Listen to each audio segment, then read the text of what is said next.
खुदा और मोहब्बत सीजन 3 एपिसोड 2 की कहानी की समीक्षा। एक गलतफहमी ओके, इसलिए खुदा और मोहब्बत की इस कड़ी में फरहाद और माही के बीच समीकरण स्थापित करने पर ध्यान केंद्रित किया गया था। यह निश्चित रूप से एक दिलचस्प कड़ी थी, लेकिन मुझे कहना होगा कि इस नाटक के दृश्यों को बनाने में जितनी मेहनत लगी है वह प्रभावशाली नहीं है। बस मुझे एपिसोड देखने में जितना मजा आया, मुझे बैकग्राउंड पर ध्यान देना अच्छा लगा और एक कहानी बताने के लिए हर मिनट का विस्तार कैसे किया गया, यह वह है जो किसी भी नाटक को बहुत अधिक आयाम और गहराई देता है। और जब दृश्यों की बात आती है तो खुदा और मोहब्बत किसी इलाज से कम नहीं है। गलतफहमी मुझे कहना होगा, जिस तरह से सभी कलाकारों ने इन पात्रों को अपनाया है, वो शूटिंग शुरू होने से पहले इस तरह दिखता है।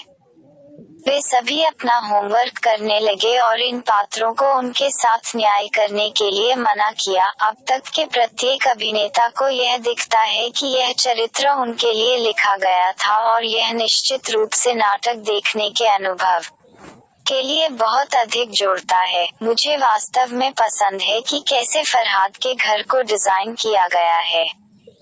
पेंट, एक दीवार पर लटका हुआ तौलिया, सिंक के पास एक डिश साबुन, उसकी माँ की सिलाई मशीन और उसके पीछे कैबिनेट और उसके सभी उपकरण और सामान पकड़े। मुझे इस किरदार को दूसरे स्तर तक ले जाने के लिए निश्चित रूप से वसीम अब्बास की सराहना करनी चाहिए। यह सिर्फ यह दिखाने के लिए है कि इतना काम करने के बाद भी और पाकिस्तानी नाटक उद्योग को अपना सब कुछ देने के बावजूद उनके पास अभी भी बहुत कुछ है उसके लिए अपने बाल कटाने को उतारने के लिए।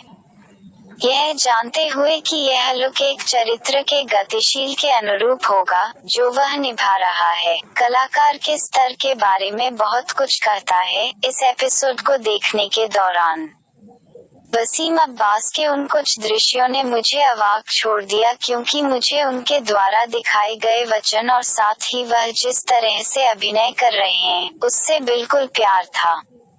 एक पिता जो निराश होता है और अपने बेटे से अपेक्षा करता है कि वह कम से कम अपने दिल को सहज अविश्वसनीय बनाने के लिए कुछ करे। अस्मा अब्बास दूसरी ओर एक समर्पित गृहिणी के रूप में और एक माँ को देखने के लिए एक और इलाज है। उनके मिनट के भाव, शरीर की भाषा और पंजाबी लहजे, यह सब काफी जैविक लगता है, जो सराहना के लायक है। प्रकरण निश्चित रूप से एक नोट पर शुरू हुआ जिसने एक निराशा का सामना किया जब एक पिता को पता चला कि उसके बेटे ने उससे झूठ बोला था, किसी के लिए जो शिक्षा और नैतिकता के लिए बहुत उत्सुक है। निश्चित रूप से उसके लिए यह स्वीकार करना कठिन था कि फरहाद इतनी आसानी से उस तरह की स्थिति में हेरफेर कर सकता है और उसके चेहरे पर झूठ बोल सकता है। मुझे पसंद आया कि कैसे लेखक ने इस प्रकरण के भीतर परिप्रेक्ष्य को बदल दिया, जहां फरहाद को बाद में काम के प्रति उनकी ईमानदारी और जिम्मेदार होने के लिए सराहना मिल रही थी। माही और फरहाद की बातचीत निश्चित रूप से अच्छी थी, लेकिन मुझे कहना होगा, फिरोज खान अब निश्चित रूप से अग्रणी है। मुझे लगता है कि मैंने इकरा अजीज को बहुत सारे नाटकों में ठीक इसी तरह से देखा है, इसलिए ऐसा लगता है कि वह इस समय कुछ नया या रोमांचक नहीं ला रही है। इकरा निश्चित रूप से वही कर रही है जो उसका चरित्र मांगता है और इसके लिए पूरी तरह से न्याय कर रहा है। लेकिन मुझे लगता है कि नाटक में एक मंच आएगा जहां वह वास्तव में अपने प्रदर्शन के साथ दर्शकों को वाह करने के लिए मिलेगा। अभी माही देखने में मजेदार है, लेकिन ओटीटी की सीमा रेखा हो सकती है। फिरोज खान के पास फरहाद का स्वामित्व है, जैसे यह चरित्र उसके लिए बनाया गया था और वह संदेह के लिए कोई जगह नहीं छोड़ रहा है। उसकी सभी हरकतों और अभिव्यक्तियों, उसकी शारीरिक भाषा जो उस स्थिति से बदलती है जिसका सामना वह निश्चित रूप से देखने के लिए करता है। एक और दिलचस्प मुठभेड़ एक बाजार में हुई जहां एक नए चरित्र ने एक प्रविष्टि की। मैं फिर भी कहूंगा कि हिना बयात का भारी लहजा जब नूर उल हसन द्वारा सादे उर्दू के साथ प्राप्त किया गया था, तो उस दृश्य से आकर्षण दूर हो गया। मुझे उस तरह से प्यार हुआ जिस तरह से हिना बयात ने देखा और बोला, और उस दृश्य ने मुझे यह महसूस कराया कि नूरुल हसन को भी अपने लहजे पर काम करना चाहिए ताकि इसे और अधिक कच्चा और जैविक बनाया जा सके, ताकि उनके संवादों में भी आकर्षण हो सके। हिना बेया का दृश्य छोटा था, लेकिन यह प्रभावशाली था।